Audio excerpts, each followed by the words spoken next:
اعوذ باللہ من الشیطان الرجیم بسم اللہ الرحمن الرحیم ان اللہ وملائکتہ یصلون علی النبی یا ایہا الذین آمنوا صلوا علیہ وسلموا تسلیما اللہم صلی علی سیدنا شفیعنا وحبیبنا وطبیبنا وکریمنا ومولانا محمد وبارک وسلم صلوا علیہ صلاۃ وسلام علیک یا سیدی یا رسول اللہ صلی اللہ تعالی علیہ وسلم۔ حاضرین، خانقاہ عالیہ خدا نمایاں میں آج ایک ایسی بزرگ ہستی کے سلسلے میں گفتگو ہے جن کو زمانہ جو ہے صادق پیا کے نام سے یاد کرتا ہے۔ دراصل جب ہندوستان پر انگریزوں نے قبضہ کر لیا اور دلی میں بہادر شاہ ظفر کو جب گرفتار کر لیا گیا اور جو شہزادے تھے وہ ان کو خونی گیٹ پر لا کر کے قتل کیا جا رہا تھا، ایسی صورت میں جو ہے بہادر شاہ ظفر کی ایک لونڈی جو وفادار تھی، اس نے جو ہے ایک شہزادے کو جو ہے اپنے کوکھ میں چھپا لیا اور لے کر کے جو ہے وہ دلی سے باہر نکل گئی اور اتر پردیش کے راستے سے جو ہے بتا دیا کہ شہزادے اب تم اس راستے سے نکل جاؤ، اللہ تم کو جہاں لے جائے، جہاں تمہاری منزل ہو تم پہنچو گے۔ اب دلی کے اندر جو ہے قتل و غارت گری چالو ہے اور اگر تم لوٹ کر دلی کی طرف آئے تو قتل کر دیے جاؤ گے، اس لیے تم جو ہے اس جنگل کے راستے سے نکل جاؤ۔ اس خادمہ نے، اس لونڈی نے اپنی وفاداری کا پورا حق ادا کیا اور اس شہزادے کو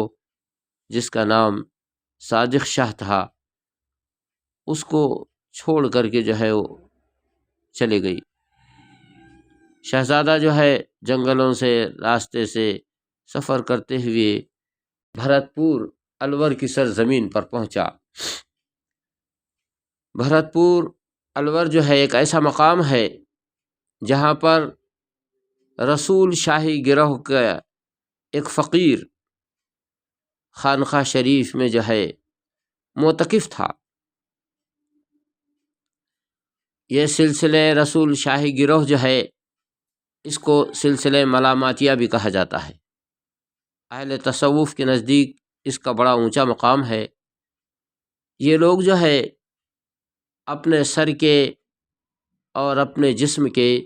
سارے بال منڈا دیتے ہیں اور املی کے راکھ کو جو ہے اپنے جسم پر ملتے ہیں اور یاد الہی کے اندر اور دیدار الہی میں محو مستغرق رہتے ہیں۔ یہ اپنے اعتکاف کا جو احاطہ ہے اس سے باہر کبھی جاتے نہیں، کسی سے سوال نہیں کرتے ہیں۔ ان کے نزدیک اگر جو ہے کچھ کھانے پینے کی اشیاء ہے اور کوئی اگر آ جائے ان کے پاس تو اگر کھانے کی چیز ہے تو اس کو کھلا دیتے ہیں اور اگر کھانے کی چیز نہیں ہے تو کم سے کم اس کو پانی پلا دیتے ہیں اور اس کی خدمت کرتے ہیں۔ یہ لوگ رات بھر شب بیدار ہوتے ہیں اور دن کو جو ہے مخلوق خدا کی خدمت کرتے رہتے ہیں اور یہ دن بھر روزہ رکھتے ہیں۔ جب افطار کا وقت ہوتا ہے تو یہ لوگ جو ہے پہلے چڑیا، کبوتر اور پرندوں کو جو ہے کچھ اناج ڈال دیتے ہیں اور اس کے بعد میں جو ہے افطار کے وقت جو ہے وہ کنڈیوں میں پانی بھی بھر دیتے ہیں تاکہ وہ دانہ پانی کھا کے اپنے گھونسلوں میں چلے جائیں، اور پھر جو ہے یہ اپنے جو ہے اس گدی پر ایک کمبل ہوتی ہے، اس کمبل پہ یہ لوگ بیٹھے رہتے ہیں۔ جب افطار کا وقت ہوتا ہے تو ان کے نزدیک جو بھی سوکھی روکھی یا تازی جو کچھ بھی غذا ہو اس سے وہ لوگ افطار کر لیتے ہیں، اور پھر جو ہے وہ اپنے حجرے کے اندر جا کر کے عبادت میں مشغول ہو جاتے ہیں۔ دنیا ان کی عبادتوں کو نہیں دیکھ پاتی، اور وہ بڑے جو ہے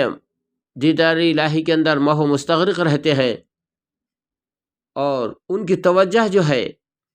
قلب پر ہوتی ہے، اور یہ لوگ جو ہے قلب کی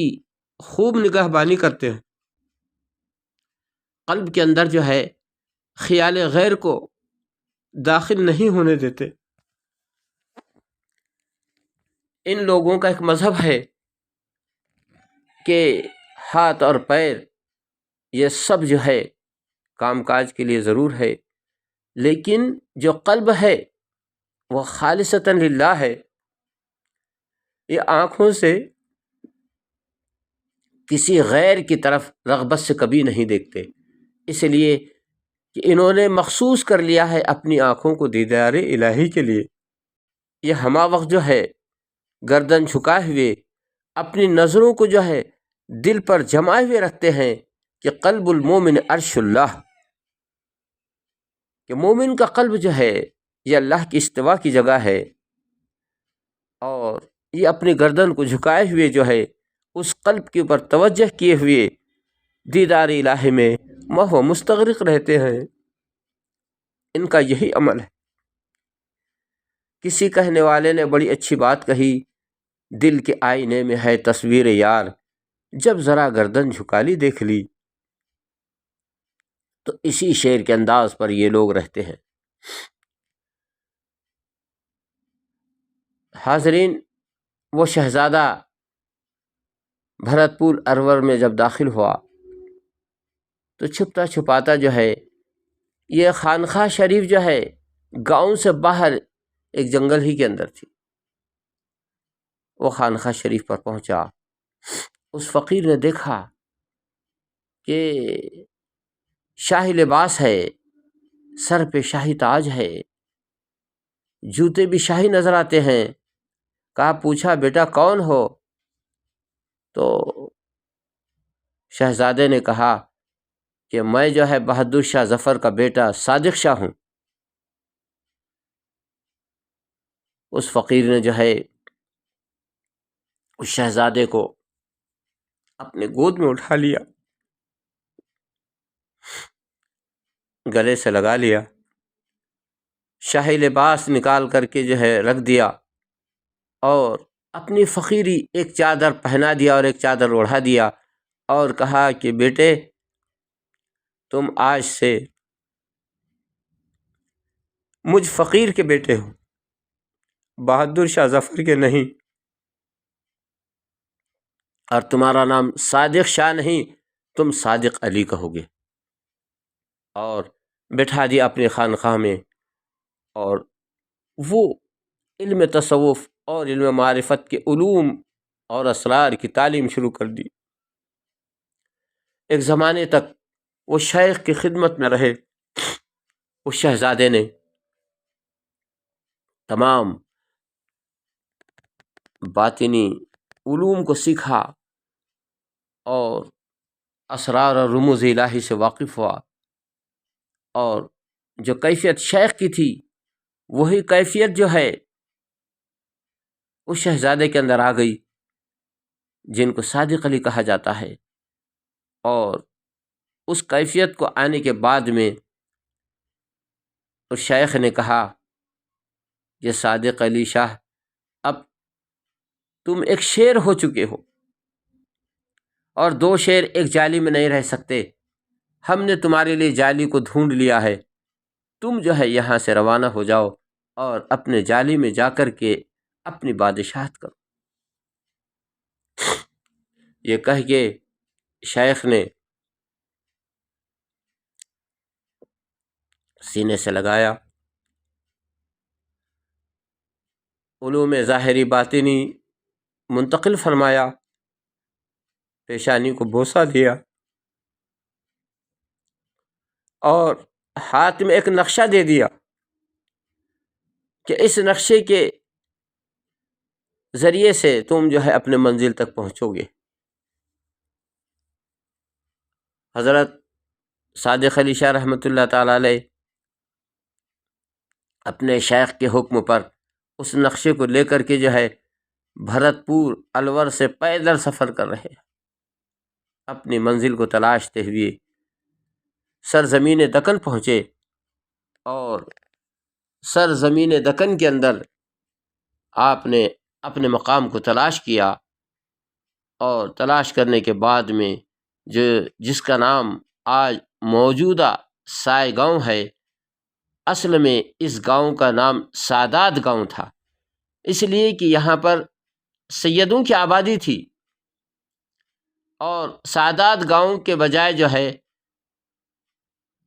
اب جو ہے یعنی عرصہ دراز ہوتا گیا، لفظ بدلتے گئے، اور سادات گاؤں کے بجائے سائے گاؤں بن گیا۔ اور آپ کو جو ہے جو نیم کا پیڑ اور بازو میں ایک نالا بہتا ہوا جو مقام بتایا گیا تھا، جو جنگل کا حصہ تھا، آپ اس نقشے کو دیکھتے ہیں کہ میری منزل تو یہی ہے اور میرے شیخ کا مجھے یہی حکم ہے۔ آپ نے جو ہے اس نیم کے پیڑ کے تلے جو ہے اپنا قیام بنا لیا، اور آپ جو ہے اس نیم کے پیڑ کے تلے جو ہے عبادت الہی اور ذکر الہی اور دیدار الہی میں محو مستغرق رہتے تھے۔ انشاءاللہ اس پر ہم اگلی گفتگو کل کریں گے۔ وآخر الدعوانا ان الحمد للہ رب العالمین۔